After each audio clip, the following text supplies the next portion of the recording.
అయ్యా ఈ బంగారపు గాజులు తీసుకో. నేను పట్టుకుంటే పూలు అమ్మైనా నీ అప్పు తీరుస్తా. తప్పుకో.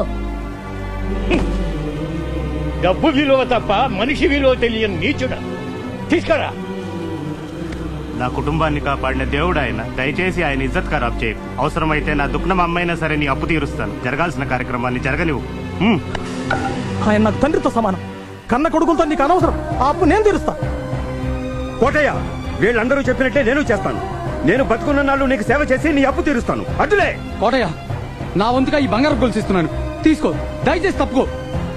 కోటయ్య, రఘురామయ్య గారి కోసం ముందర ఉంచుకో. అందరూ కరెక్ట్గా ఈ బొచ్చులో పడేట్టు అయ్యిండ్రా. లక్ష్మీదేవిని కింద పడేయండి. తీసుకో. ఇదిగో ప్లాన్ చేయి. నీ ఇష్టం వచ్చినంత రాసుకో. అసలు రఘురామ్ గారు ఎలాంటి వారో నీకు తెలుసా? రఘురామయ్య గారు ఎలాంటి వాడో తెలుసుకోవాల్సిన నేను కాదు.